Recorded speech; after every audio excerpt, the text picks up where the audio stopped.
Dr. Begg, I would like to ask you this question. Did you actually treat Sandy Hook victims? Yes.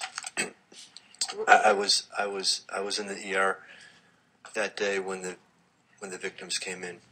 Can you describe the kinds of wounds and the number of bullets in these small bodies?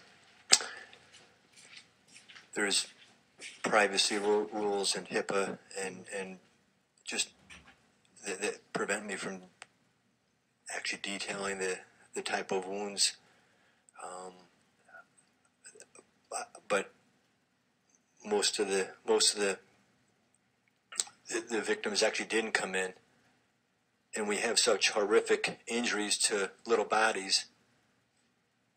That's what happens. They don't even make it to the hospital. The coroner from the state of Connecticut, when he did his review, and this is public knowledge, stated that each body had 3 to 11 bullets.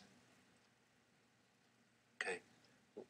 When a child has 3 to 11 bullets in them, and it's an assault type bullet that explodes inside the body, it doesn't go through a straight line. It goes in and then it opens up. That's not a survivable injury. So with respect to the families who lost loved ones and have them come into the emergency room, and for HIPAA rules, I can't describe the specifics, but hopefully I've at least painted a picture of what went on. Thank you very much. Did you have something that you wanted to show us at your... There was a very brief video, about 1 minute, and the point of the video is to highlight the difference between a bullet that goes into a body that's from a .22, and I'm not a ballistics expert, but just like basically a handgun versus an assault weapon. And it just highlights the difference in damage inside of a person's body. So, if we may. Looks like we have a well-placed hit.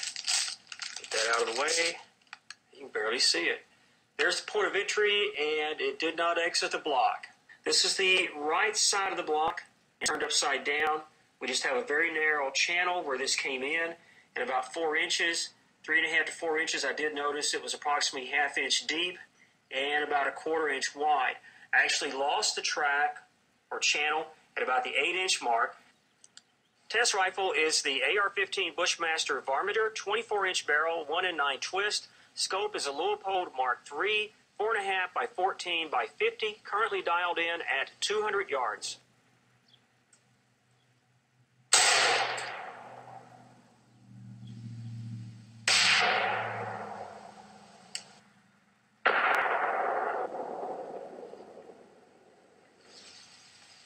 There's the point of impact. Didn't even knock it off the table, not even close. A little bit right of where I wanted that to be, but that's me. That's not the ammo. My test shots just prior to this were on target. As is the case when I'm testing handgun ammo, I cut down right across the top of the block where I thought the wound channel might be and nailed it exactly. The first thing you'll notice, other than that expansion, is that the penetration point, at least from this perspective, did not go more than 5 inches, but there's definitely a story in this area here. One, the bullet started to expand about 3/4 of an inch, and then massive expansion. You see that big track there, in that case going up and down and out to the sides. Bullet fragments all over the place, and some jacket fragments as well. One thing I was hoping to find is that red polymer tip, and there it is right there in the middle. You can see that in that cavern. The other track looks exactly the same.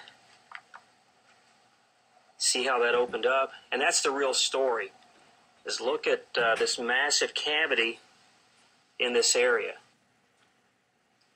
So just briefly, the first portion of the video represents like a .22 or a handgun, and so the bullet goes in on a straight line track, whereas the second video attempts to represent what happens with an assault rifle type bullet that goes in and basically explodes inside the body. The point is trying to cause more damage, and in a military setting, in war, I guess that's the type of goal you have, but to have this in civilian population is just, I just don't understand, and so that's the point of the video.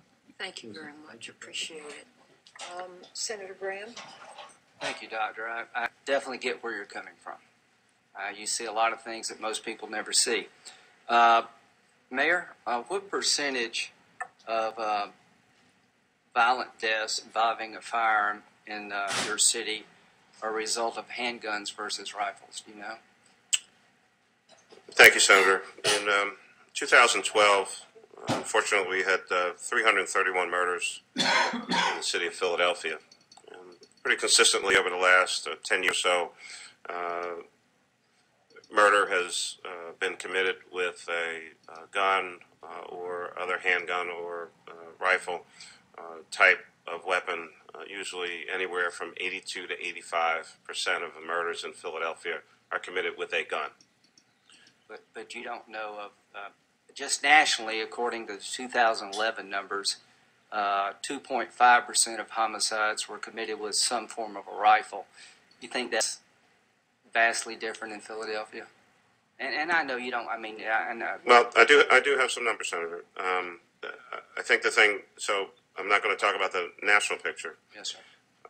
331 murders in Philadelphia last year. 282 were committed with a handgun, 2 with a shotgun.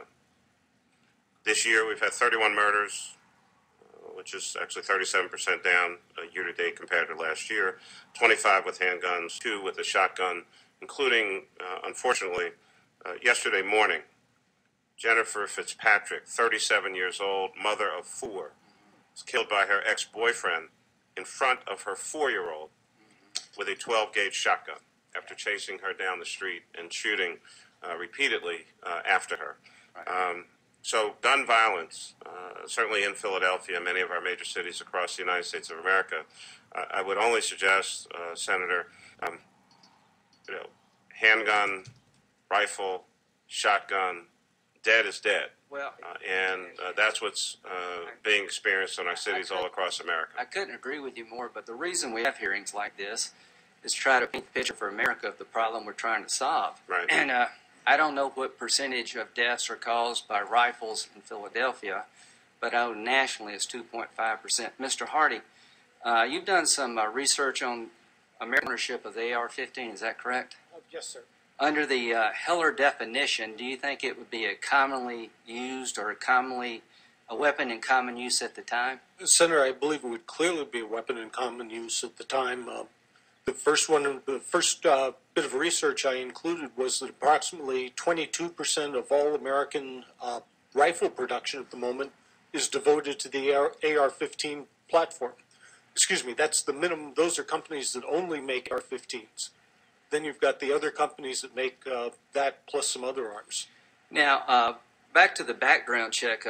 Chief Lynn, I think that's a very interesting observation that he's not into chasing paper. And I guess my point is, if you have 76,000 people fail a background check and only 13 people plead guilty, I'm not so sure we're sending the right signal to our citizens at large that we're really serious about you trying to get a gun illegally when you only have 13 guilty pleas out of 76,000. And here's a stunning number, Madam Chairman. 19% of the people who failed a background check were fugitives from justice. I mean, that's 13,862 people, apparently, in 2012 failed a background check because they were a fugitive from justice. And my point is that if we should be going after those folks. No matter how you feel about guns, we should be going after those folks. From a background check point of view, is this legislation, Mr. Hardy, that you understand, would it require a background check if I sold the gun to my neighbor? I don't know that this bill specifically relates to that, but the proposals I have seen would say yes, you would be required to go through a dealer. All right. Now, Ms. Adams, about self-defense. Are you familiar with a case in Atlanta? I think it happened probably a month or two ago, where a man, entered the house with a crowbar, just gotten out of jail. The mother was at home with 2 twin daughters, I think. She took the daughters up to the second floor and hid in a closet. The intruder followed up and opened the closet door. She had a 6-shot revolver. She was on the phone with her husband. She emptied the gun, hit him 5 or 6 times, and he was able to get in his car and drive away. In a situation like that, would you object to the mother having a 20-round clip? No. And I am familiar with it. I heard about it like many mothers and grandmothers.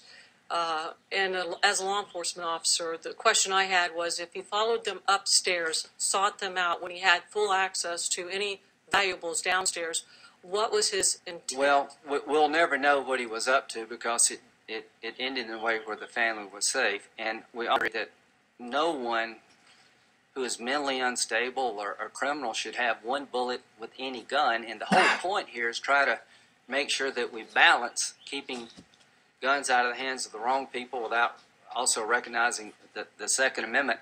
I would suggest that in some situations, 6 bullets is not enough for a person defending their family, and 1 bullet in the hands of the wrong person is way too many. And that's what we're trying to accommodate here. One last thing, and I'm trying to wrap this up. There's a debate about self-defense here, Mr. Hardy. If you had a lawless situation, let's say there's a natural disaster somewhere. Unfortunately, these things happen. There are 3 homes. There's a home without a gun, there's a home with a shotgun, and a home with an AR-15. If there's a gang roaming around the neighborhood, what home do you think is best protected in a situation like that? I'd say in that situation, Senator, an AR-15, the one with the AR-15, but you don't even have to go to a hypothetical. I've been in a situation where you needed it. It's anywhere along the border. I live about 60 miles from the Mexican border. I was within 5 miles of the border with a rancher working on a court case. The rancher had a pistol, his wife had a pistol, I had a pistol, and he had an AR-15 in the car, and I felt distinctly underarmed. I mean, we only had one. If you encounter a drug cartel gang coming through, you're going to need more than that. And I would just end this by saying that Vice President Biden has made the case, and I think he's very sincere that to his wife, if you live in a wooded area, you got a double-barrel shotgun to ward off the bad guys, go outside and fire a couple of shots. And he also made the case to a gentleman from California, if there's a natural disaster, the shotgun is a preferred weapon over the AR-15 for self-defense. And I would just say that reasonable people can disagree on that. Thank you, Madam Chairman. Thank you, Senator. We must give up this room at 1:30, and we have 3 additional senators who would very much like to ask questions. So I'd like to try to keep the timeline. And Senator Durbin? Thanks, Madam Chairman. I listened to the arguments on the other side at several hearings, and we heard them articulated specifically by one of the other senators in the earlier panel. And he said, let's not rush into this too quickly. 2 years ago, a member of the United States House of Representatives, one of our own, was shot point blank in the face in Tucson, Arizona. We didn't even hold a hearing on that. Don't rush into this too quickly. When you look at what's happening in city after city across the United States, we're not rushing into this too quickly. We're coming in too late for a lot of these victims. So I disregard that immediately. Second and third point made by some arguing against this effort, laws aren't going to solve all the problems. And many people will just disregard whatever we do. Well, I think we all concede that no law is going to solve all the problems. And we realize even today people are speeding on highways despite laws saying they shouldn't. Does that mean we don't try? Don't make an effort at this? But the thing that bothered me the most was the argument is we have to care and be careful to protect the rights of law-abiding citizens. To protect the rights of law-abiding citizens. Mr. Heslin, I walked into the room, the radio was on, and there were people up there using AR-15s, spraying targets with bullets. And flashed on the screen right after one of them was the word fun. And I thought about that. And I thought about your rights and Jesse's rights as a law-abiding citizen. To be safe in a schoolroom in Newtown, Connecticut. What about the rights of the law-abiding citizens who wear uniforms every day, the men and women in law enforcement who get up and put their lives on the line for us? What about their rights? Don't they have rights at least equal to these rights under the Second Amendment? I think that's what Heller said. Heller said this isn't an absolute right. And sadly, Professor Johnson, I've been through law schools a long, long time ago, and law professors can really kind of dance around the top of the head of a pin. But when I listen to you and Mr. Hardy describe the Second Amendment, it's a suicide pact. Because by your definition, what has become common in America is unacceptable in a civilized country. What has become common, what has been common in I made America, a very different point, Senator. I'll tell you what, the point I want to make is this. If it is common in America to have a military assault weapon with a 100-round magazine, if that is common for self-defense in America, God save this country. I made a point about irrational classification. Senator, could I respond? Please do. My point was actually that this legislation will make things worse on the measure of people who support it. That is, it cannot be sustained ultimately. The Supreme Court will look at these classifications. So let's read what the Supreme Court said. Let's read what they said, Professor. Can I finish? Let's read exactly what they said.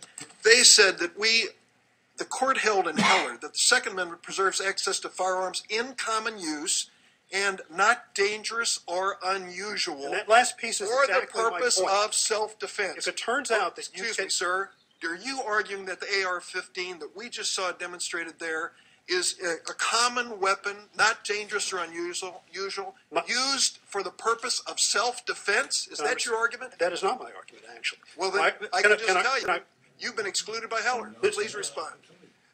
The point of this analysis, and I conducted this in 2009 before this issue arose, was that there is a necessity for creating a category of exceptionalism. If you claim that the AR-15 is exceptional, you have to show that its characteristics are not duplicated by items or guns that are in your other category of allowed weapons. And my point about the shotgun was that all of the claims that are made about the exceptional capacities of the AR-15 are better illustrated, better demonstrated actually by the shotgun. And if you go before the Supreme Court with that, what you will have ultimately is a piece of legislation that really just generates more demand for the very type of gun that you're trying to ban. Professor, and ultimately you're going to have the same failure that you had in 1994. My time is running out, and I know lawyers and senators can speak at length. And I would just say this in conclusion. I believe this chairman has made a good faith effort. If you take a look at the number of weapons that are an exception to her categories here, there is no law-abiding sportsman or hunter or person who wants a gun for self-defense who will be left unarmed under the Second Amendment in Illinois or in any place in the United States. Those guns are actually more deadly than the Excuse AR-15. me. That's the point. The point I'm making here is there's ample opportunity for applying the Second Amendment, and the Heller Court said we can be reasonable in drawing these standards. And the last point I'll make, Reverend Adams, this is not feel-good legislation. I'm sorry you used that phrase in your statement testimony. I don't feel good about being here today. Mr. Heslin doesn't feel good about being here today. We are trying to make this country safe, and we're giving our best efforts to do that. And Senator, I understand as someone who has a husband on the wall at Judiciary Square, but I also understand that the criminals, by their very definition, do not obey the law. So when you take away the guns that people have to protect themselves, law-abiding citizens are left unarmed. I'm sure I you'll have now concerns support with universal background check to keep the guns out of the hands of criminal, won't you? No, sir, because that's No a flawed observation. system also. If you want to fix that system first, I would love to have an opportunity to discuss that with you. Yeah, Senator Franken. Thank you, Madam Chairwoman. I want to thank all the witnesses for being here today. Mr. Heslin, we met a few weeks ago. I want to thank you for being here, for sharing your story. I read your testimony. Jesse sounds like was a remarkable young boy. I read in your written testimony that the last words he said were run or run now. The witnesses are disputing whether he said run or run now. And that he was